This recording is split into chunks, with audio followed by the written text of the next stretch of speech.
ప్రభు అయిన యేసుక్రీస్తు వారి నామములో మీ అందరికీ కూడా శుభములు. మే నెల 7వ తారీఖున దేవుడు మనకిస్తున్నటువంటి వాగ్దానం సామెతల గ్రంథము 15వ అధ్యాయము 6వ వచనం. నీతిమంతుని ఇల్లు గొప్ప ధననిధి. మరి భక్తిహీనుల కంటే వచ్చేటువంటి ధనము కంటే కూడా నీతిమంతుల ఇల్లు గొప్ప ధననిధి అంటున్నాడు వాక్యం. సో నీతిమంతుడు అంటే ఎవరు? Righteous person. ఎవరైతే నీతిగా నివసిస్తున్నవాడు, దేవుని కార్యము పాటిస్తూ అన్యాయంగా సంపాదించకుండా నీతిగా జీవిస్తున్నవాడు. సో అన్యాయంగా సంపాదించేవాడు కూలిపోతాడు. అందుకే సామెతలు ఏమవుతుంది? యెహోవా ఐశ్వర్యమిచ్చును, ఆనందమిచ్చును. ఆయన మరి విస్తారమైన ధన సమృద్ధి కంటే కూడా కొంచెం ఉండటే శ్రేష్టము అంటారు సామెతల గ్రంథం. మరి చాలామంది భక్తిహీనులు ఎంతో ధనము కలిగి ఉన్నప్పటికీ, విస్తారమైనటువంటి ధనం కలిగి ఉన్నప్పటికీ వాళ్ళు సుఖమును అనుభవించలేరు. అందుకే మనకు అందరికి కూడా తెలిసినటువంటి సామెత, you can buy the bed not the sleep అంటూ ఉంటాం. మరి పడుకోవడానికి బెడ్ అయితే కొనుక్కోవచ్చు, కానీ నిద్రను కొనుక్కోలేము. ఈ విధంగా దేవుని బిడ్డలారా, దేవుడు అంటే is the God who can give the treasure and prosperity blessing. Jehovah ఆశీర్వాదమిచ్చును, ఐశ్వర్యమిచ్చును. నరుల కష్టార్జితము చేత అది ఎక్కువ కాదు. ఈ విషయాన్ని గమనించాలి. అంటే దేవుడికి ఇచ్చినటువంటి ప్రయారిటీ దేవుడికి ఇవ్వాలి. సో దేవుడికి ఇవ్వకుండా నేను నా బలము, నా తెలివితేటలు, నా శక్తి, నా సామర్థ్యం అనుకున్నావా? దేవుడు ఇజ్రాయిల్ యొక్క శత్రువుని ఏ విధంగా కూల్చాడో అదేవిధంగా నిన్ను నన్ను కూడా కూల్చాడు. So it is not our merit or credit, it is just by his will. ఏది అయినా కానీ ఆయన యొక్క చిత్తము, ఆయన కృప. అంతేగాని ఇది మన క్రెడిట్ కాదు, మన మెరిట్. మనమందరం కూడా జీవితంలో ఆయనతో పోల్చుకోవడానికి ఏమాత్రం కూడా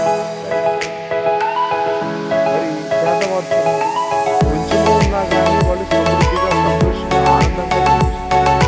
పెద్ద బంగాళాలు ఉన్నవాళ్ళు విస్తారమైన ధనం ఉన్నప్పటికీ కూడా శాంతి, నీతిగా జీవించేవారు కొంచెమైనా కానీ ఆ ఇంట్లో ఏముంది? శాంతి ఉంది, సమాధానం. గొప్ప ధరణికి అంటే అందరం ఉంటారు. గొప్ప ధరణికి ధనం కాదు, కుటుంబంలో ఉండాల్సింది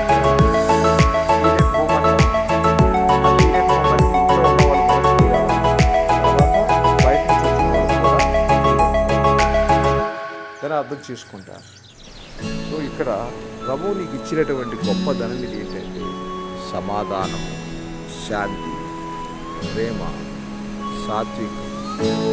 సమాజంలో దేవుడు నిన్ను ఇచ్చిస్తూ ఉన్నాడు కాబట్టి ఆ ప్రేమను దేవుని యొక్క ప్రేమను, ఆయనను తనను ప్రేమించు వారిని ఆస్తికర్తలుగా చేస్తున్నాడు. తనను ప్రేమించు వారిని ఎలా చేస్తున్నాడు? ఆయన ఆస్తికర్తలుగా చేస్తూ ఉన్నాడు. So if you want to be person who wants to be blessed, what you have to do? You have to love God. దేవుని ప్రేమించాలి. అప్పుడు ఆయన సమృద్ధి జీవం ఇస్తాడు.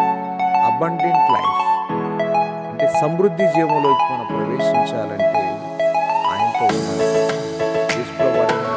నేను జీవమును ఇవ్వడానికి, దాన్ని సమృద్ధిగా ఇవ్వడానికి వచ్చింది. I have come to give the life in abundance. So ఆ యొక్క సమృద్ధిని మనం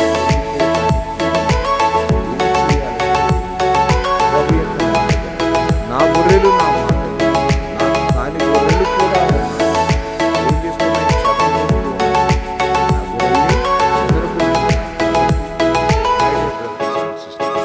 ఈరోజు ప్రభుత్వం మనం తీర్మానం చేసుకోవాలి.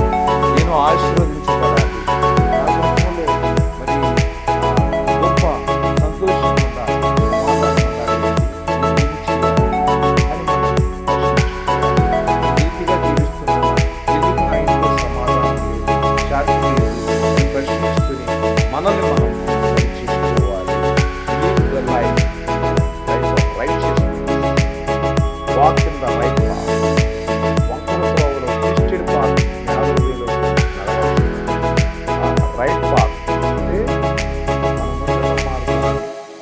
సరళమైన మార్గమై ఉండాలి. మన ముందున్నటువంటి మార్గము యథార్థమైనది ఉండాలి. అప్పుడు దేవుడు నిన్ను నన్ను దీవిస్తాడు. మన మాటల్లో యథార్థత ఉండాలి. మన క్రియల్లో అవి కనిపించాలి.